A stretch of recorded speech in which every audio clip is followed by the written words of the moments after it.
C'est pour la deuxième fois que le chef de l'État kényan arrive à Kinshasa pour une visite officielle après celle effectuée lors de l'investiture du président Félix-Antoine Tshisekedi Tshilombo en janvier 2019. C'est à 15h40 précise que l'avion transportant Uhuru Kenyatta atterrit à l'aéroport international de Njili. À sa descente d'avion, le président kényan a été chaleureusement accueilli par son homologue congolais. Des chaudes accolades qui traduisent la profondeur des relations d'amitié qui existent entre Kinshasa et Nairobi.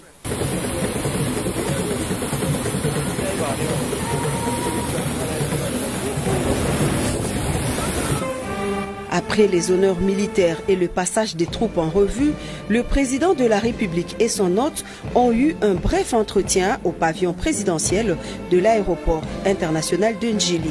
L'on se souviendra que le 6 février 2019, peu après son investiture, le président Félix-Antoine Tshisekedi Tshilombo s'était rendu à Nairobi pour une visite officielle. Du président kényan à Kinshasa prévoit entre autres un tête-à-tête avec le président en exercice de l'Union africaine et la signature de plusieurs accords entre les deux pays dans divers domaines.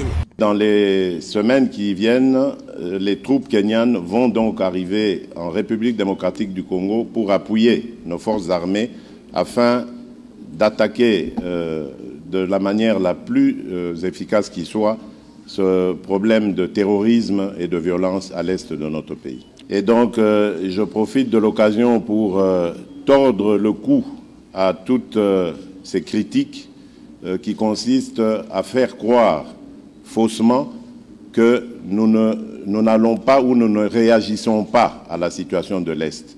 Je demande à tous de bien se tenir parce que notre riposte sera impitoyable et jusqu'à l'éradication totale de cette violence à l'Est.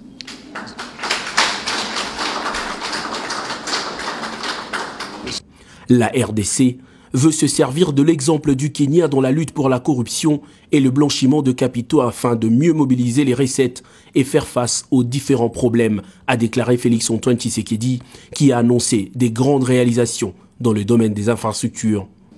Nous allons réussir, grâce au Kenya, à relier l'Afrique de l'Est à l'Afrique de l'Ouest.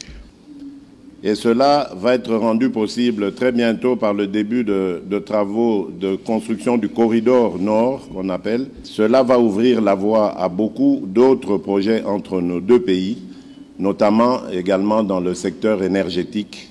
Les deux hommes d'État ont également évoqué la suite de discussions